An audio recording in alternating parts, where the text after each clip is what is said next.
Hello, and welcome to Talking Logistics, where we have conversations with thought leaders and newsmakers in the supply chain logistics industry. It's my great pleasure to welcome today's program Doug Kimball, Product Marketing Director at JDA Software.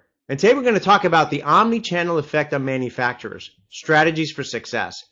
Now, omni-channel is, for the past, 2 or 3 years now has been such a strong, buzz term, topic of conversation in the industry. But for a lot of that conversation, it's really been focused on the impact that it's having on retailers and on, obviously, us as consumers driving that behavior. But obviously, it's also having a big impact on manufacturers as well. And it's really an area that hasn't been explored as much. And certainly that's going to be the focus of today's conversation. And, very fortunate to have with us Doug here today, who can share some, perspective with some of the manufacturing clients that he gets to work with and kind of get an understanding, get a pulse on, how omnichannel is affecting, manufacturers in a variety of different industries. Just want to remind you that those of you that are joining us live today that, part of our goal here at Talking Logistics is to make this conversational. So if you do have a question for Doug as we're having a conversation here, you can do so via the submit a question button. And I'll keep an eye on it. If it's a good and appropriate question, we'll try to weave it into the conversation. So with that, Doug, welcome to the program. Thank you, Adrian. Glad to be here. So Doug, like I always do whenever we have a new guest on the program, I always like to get a little bit of background perspective on how you got involved, in the supply chain logistics industry. So before we dive into the topic here, why don't you briefly, just tell us a little bit about your career path, how and why you got involved with supply chain and logistics, and what your current role and responsibilities are there at JDA. Okay. Kind of like Omnichannel, I would describe my career path as being very non-traditional, kind of chaotic somewhat. I actually started out with a master's degree in counseling education, worked in education for 7 years, so made the transition from that to business, worked for the Nielsen industry for about 10 years, focused on CPG and over-the-counter activity. Worked for a company called UC-CNET for a while, which is now GS1, where I started getting that familiarization with collaboration and trading partner connections, which was a lot of fun. A few years with supply chain, and now at JDA, market development, enjoying it, really focusing on basically getting the messaging out to the field and what we do and helping our sales teams. Great. We've had a few academics on Talking Logistics over the past 2 or 3 years, but I think you're the first one that's not currently working at a university that has a kind of an education background, and I'm a big proponent of that because obviously there's a lot of education that needs to take place in this industry, particularly because it's continuously changing, and obviously that's part of what we do here at Talking Logistics is to kind of help educate the market, in terms of what's happening. And that leads us perfectly into the topic at hand here, really talking about the omni-channel impact on manufacturers. And like I said in my opening, I mean, a lot has been said about, how omni-channel is affecting retailers, how we as consumers are helping to drive that. But why don't we start with the most basic question? I mean, how is omni-channel impacting manufacturers and kind of what new challenges and opportunities is omni-channel creating for them? A very, very broad question, but I think that we first have to start by looking at the fact that whether it's retail or manufacturer, you've always got to be thinking about responding effectively and profitably to customers. Customers and consumers, I kind of blend those in the conversation, but thinking in terms of profitable customer commerce, delivering a personalized and a seamless response to customer demand across all channels profitably. Now, that sounds great, but that's not that easy. Buyers have more opportunities to buy, more ways to buy, more channels, more ways to purchase than ever before. And to meet these needs, I think manufacturers have to be looking at the three C's. Customer centricity, the convergence of that digital and that physical supply chain, and collaboration, which is a topic I'm very passionate about. So I think there's a lot of opportunity. One of those, just to pick on it, would be segmentation, for example. With omni-channel, you've got different ways to purchase and fulfill and meet the needs. You can't have a one-size-fits-all supply chain. You can't have a one-size-fits-all response to your consumers. You've got to be able to plan for differentiated service levels. How do I fulfill this order the most profitably, and is this the right strategy for this customer? Is this the right strategy for that marketplace, et cetera? And to break that down. And there's a lot of complexity of that. There's a lot of things you can do with that. One of the things you said there in your remarks, one of the words you kept using was, profitably. And, certainly when I talk to companies, whether they're manufacturers or retailers, I think the overarching goal that I hear from them is that they want to drive profitable growth, right? And that's something that you hear that from the CEOs, you hear that from the CFOs. But obviously, you and I, as consumers, we're putting the pressure on retailers, right, with cost pressures, and we're looking for free shipping, and of course we know nothing is free, right? Someone has to pay for UPS and FedEx, right? So you're continuously putting pressure on margins, and then that's going to roll up, right? Then retailers are going to turn around and kind of put the pressure on manufacturers, right? I mean, I see that as kind of an impact of this as well. Do you see that? Definitely, I think it's because you can, like the Amazon Prime, for example, I can get shipping in 2 days. I can get shipping free. I can get shipping overnight in some cases. That creates a whole different kind of pressure. Retailers have to respond one way. Manufacturers have to respond the other way. It's not enough just to say we're going to do it like we've been doing it. Those that are going to do that are going to fall behind in the B2B space. It's going to change the game. Either they're looking at how to best serve the customer and how to best maintain their brand experience and their brand equity, or they're going to fall behind. It's that simple. No, I agree. So kind of looking at, if I look at what's happening on the retail side, obviously the what's happening with Omnichannel is impacting kind of the type of talent that retailers need to bring to the table, as well as the technology. Obviously, that's the area that JDA obviously is very focused on as well. I mean, I assume that similar things are happening on the manufacturing side, that Omnichannel is impacting the type of talent as well as technology that they need. I mean, what do you see there? I think it's a talent, I think it's a technology, but I think it's also a mindset process. You got to be successful, you have to have an adaptable manufacturing strategy, adaptable manufacturing mindset, to be flexible and stay ahead of the consumer, ahead of the customer. Omni-channel fulfillment strategy means you've got to have the ability to shift your factory planning, modify shipment schedules, look at multiple ways of delivering, and much more. And so just like the organizations can't take a one-size-fits-all for the customer, they have to do the same thing for supply chain strategies. So from a talent side, you've got to look at technology-savvy individuals. You have to look at people who are platform flexible and who are really looking at meeting needs proactively. So you have to have innovative and, I guess, aggressive thinkers in that whole process. And one of the biggest challenges is thinking collaboratively. And one of the nice things about the millennial generation, which I'm not part of, is that they're very big on collaboration. So if we can hopefully take that same millennial mindset of collaboration, bring that into the marketplace, I think that's going to help. And as a part of that also, you have to have collaborative supply grid-based technology platforms. And it's a new term that's being thrown out there, supply grid. You'll start to hear that hopefully soon. Designed to grow the marketplace, so respond to social media pressures, respond to maintaining customer preferences, looking at all the platforms sharing across, sharing data across platforms. I think that from a talent standpoint, from a technology standpoint, those are mindsets and processes that have to be put in place. I want to dive a little bit into the collaboration piece a little bit here, but before I do that, I think it's pretty easy to kind of put a broad brush on manufacturers, but I assume that Omnichannel is affecting different manufacturing industries in different ways, right? So, I mean, from your perspective, I mean, which industries are the most affected by Omnichannel, and which ones do you see as being further ahead? Would it be too easy just to say all of them and be done with the question? The petroleum and the pharmaceutical industries, the electronics industries are probably the largest in e-commerce, and they're probably the farthest ahead overall. The farm industry, for example, I think they're 20% growth in the next 5 years is what they're expected to see.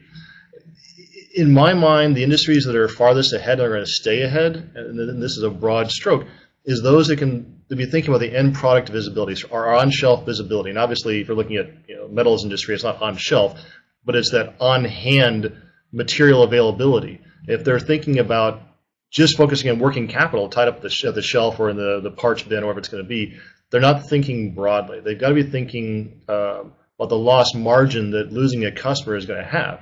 So industries like the consumer good industry is thinking about that. The automobile industry is doing a very good job of looking at that.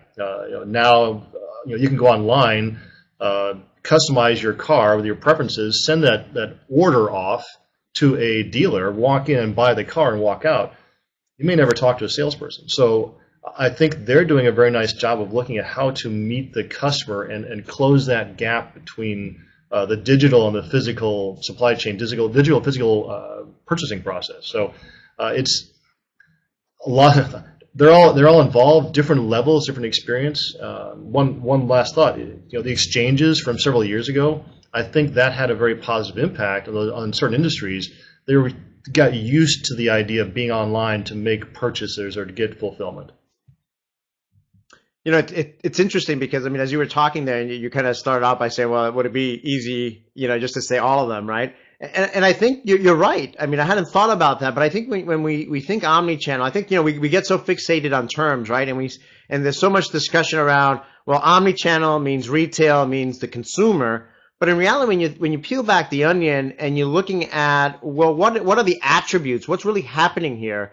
You're really talking about things that really have been discussed for a while, which is really having that good visibility to whatever your customer is, and whether that customer is the end consumer or whether that customer is, the in the case of automotive, let's say that manufacturing line. It's really transforming, the way that we have visibility to that consumption and are able to respond and replenish, to orders and demand and supply signals. So I mean, that was my takeaway there. Is that a fair assessment? I really couldn't say it much better. I mean, visibility, whether it is buying a can of iced tea off of a shelf or understanding that you have to have this much rolled steel coming in for manufacturing a particular, car or planning your assembly line, understanding that visibility up and down the supply chain, whether it stops at the end consumer or halfway through distribution or the DC, that is, in my mind, the foundation to successful supply grid-based technology, delivering to the omni-channel. That's. Well, let me get into now kind of the collaboration piece. And a lot of times when folks ask me, well, there's so much change happening in the industry, so much innovation. The status quo is kind of, being upended. I mean, how are manufacturers, how are retailers supposed to respond to this? And in some ways I say, well, you know what? I mean, it really gets back to really walking the talk on things that, we as analysts and many in the industry have been talking about, which is, in my mind, two things. One is, breaking down functional silos, right? Which is, again, something that's not necessarily new.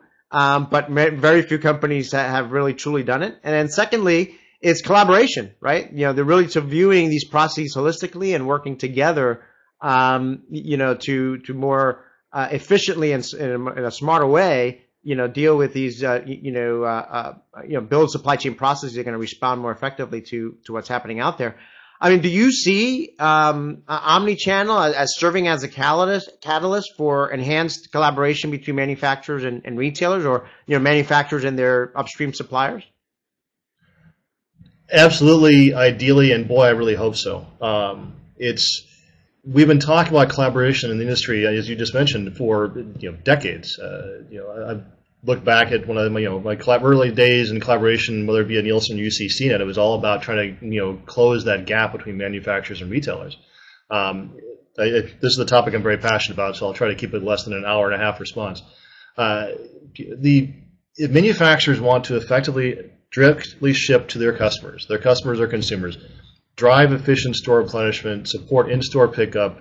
Again, we're looking at more certain parts that open and clear collaboration with their trading partners is absolutely critical, and not just basic data sharing, but higher level data collaboration, looking at shared visibility into forecasts and looking at demand, leveraging the Internet of Things. We're going to have to take advantage of the Internet of Things. There's a tremendous amount of data there, so they want to truly gain that benefits of collaboration. That sharing is important. The technology is no longer the barrier. We can communicate nearly instantaneously. Data storage is not an issue. You've got to look at your supply chain as a supply chain grid, and a diversified network of constantly changing and adapting nodes of communication, nodes of distribution, nodes of fulfillment. That's the change. We can no longer operate in that linear fashion, and collaboration and a grid-based mindset is absolutely essential.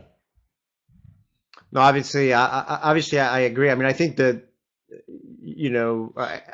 from a technology standpoint, certainly the pieces are all there. I mean, I think the biggest obstacle remains in my mind kind of the, change management, right? And then truly, questioning kind of the way you've been historically doing things, right? And really continuously seeking there's got to be a better way and actually taking action on that.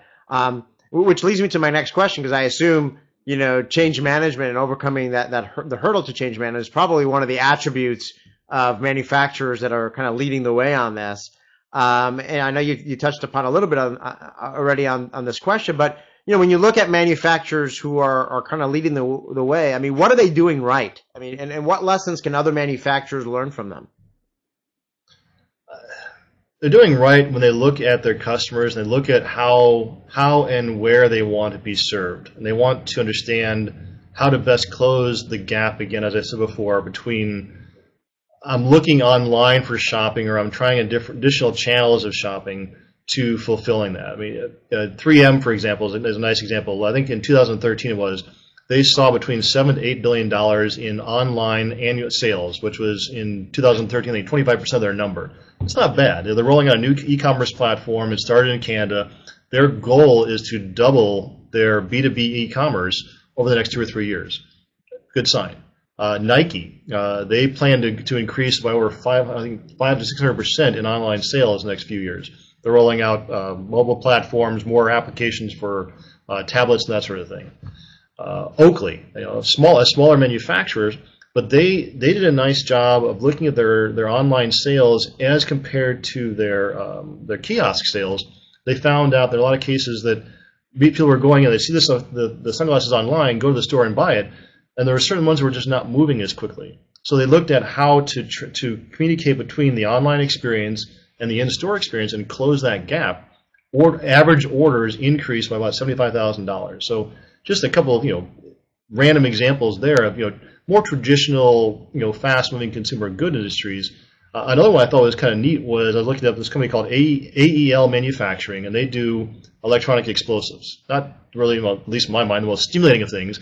But instead of creating a website or an e-commerce experience around boring product attributes and specifications, they did really interesting safety videos and how to communicate how to use it properly. And they're seeing an average of 10,000 visitors more a month than they were beforehand. Now, visitors don't equate necessarily to buyers, but a visitor is more likely to buy than somebody who isn't. So just a few of the things I've seen out there. I mean, you've got to optimize your supply chain. You've got to meet your customer and your segments, but you've got to understand what they want in order to do so. No, those are some great examples, and I would think that those that are kind of leading the way, have kind of that upper management, vision and support and recognition in terms of the direction that the whole industry is moving in, and kind of helping to drive us. I mean, so certainly when you hear if you listen to the quarterly reports for retailers. The CEOs and the CFOs are obviously very in tune and converse in Omnichannel. I don't see that as much on the manufacturing side, but I would imagine with some of the companies you just mentioned there that those CEOs, those CFOs are very much plugged into the what's happening with Omnichannel and the directions that they need to move and what things they need to change in order to effectively respond to it. I mean, do you see that? Do you see Omnichannel? Is Omnichannel becoming a higher priority for manufacturing CEOs and CFOs? It is. It has to become even more so. I think it's something that the manufacturing C-suite is still behind the 8 ball on. There's, just as an easy example, there's a lack of chief supply chain officers out there. Less than 25% of companies, I did recent research, have a chief supply chain officer. To me, that's a huge miss as far as looking at the priority of supply chain, especially now as it relates back to Omnichannel. The increase in B2B commerce has forced this into the forefront of their vision, so they're paying more attention to it. It is a very high priority. Obviously, these the people I mentioned before are doing well, but there's still disjointed processes. There's silos. There's order management issues that make it difficult to fulfill and meet these capacities. So it's definitely a priority, and I think any of these the C-level people who are seeing the business process, or the business flow, say yes, we've got to do this. It's just getting moving. Going back to the discussion on collaboration and visibility, yes, we've got that. How do we close down the gaps between the silos? How do we move forward? How do we synchronize our inventory and our customer data more effectively to get the benefits of omnichannel? So it's definitely yes, it's there. They need to move a little faster. Yeah, no, I agree as well. We're running short on time here, so for those of you that are joining us live, if you do have a question for Doug, now would be the time to do so. I just have a couple of questions. To boil it down a little bit, I mean, what is the omnichannel business case, for manufacturers? If you had to kind of, put it simplistically, I mean, what are the benefits that you're seeing leaders achieving?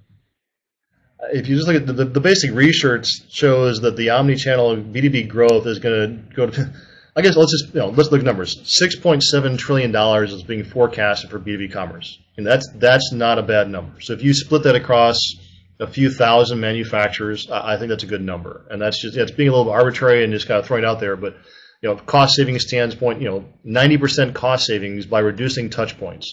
That's a good driver. 7.78% annual growth in online commerce. I can't imagine not wanting to get involved with that. Spend rises when customers have more touch points. These are all things that your customers expecting more of a B2C like experience. The more they can start to shape that, take advantage of those numbers, I just think the opportunity is almost self-realization. Yeah, I mean those are impressive. Those are impressive numbers. I mean, I think obviously if you look at the all those different types of trends and what's happening, e-commerce sales versus traditional brick and mortar sales. If you look at just the demographics and how people are buying these days or how they're researching for products these days, and that's not only the consumers, but that's also in the pure B2B arena as well. All signs point to in many ways this is kind of the if you go back 16, 17, 18 years ago when everybody was talking about e-business, right? This is kind of the next wave to that this is if you fast forward maybe a year or two or three, we're probably not going to be talking about omnichannel anymore. It's just the way business is going to be conducted, right? We'll just be shopping. It's not e-business. It's just getting from one thing from one place to the other, closing a gap, buying what I need. And you're right. It's not iShopping. It's not e-shopping. It's not e-commerce. It's just I have a need. How can you fulfill it effectively? Right. So Doug, we're out of time here, so I'm gonna go right to my last question. I mean, again, as a way to wrap up, I mean, how would you complete the following sentence, right? In 5 years, manufacturers that are going to be the most successful with omnichannel will be those that what? Successfully enable their customers to close that gap between the physical and the digital supply chain. Digital experience, the supply chain, everything. Take that out of their mindset. Just close that gap. Drive collaboration to have that true visibility to what's happening with the customers, what's happening with their supply chain, so they can close the gap. Eliminate that I want that, but I can't have it because it's not available. Close that gap, make the process seamless and friendly, and I think you're going to win.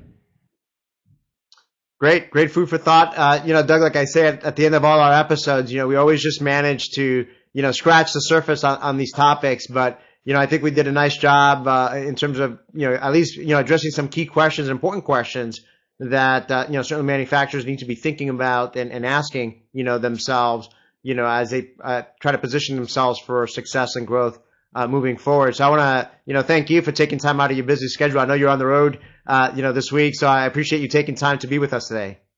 Thank you very much. It was a lot of fun. I want to thank those of you that joined us today. We didn't get any questions live, but if you are watching this episode on demand and you do have a question for Doug, you can find this episode on talkinglogistics.com, and you can post a question or a comment there, and I'm sure Doug will be more than happy to respond via that medium. So again, thank you all for joining us today, and look forward to seeing you in a future episode of Talking Logistics. Have a great day. Thank you.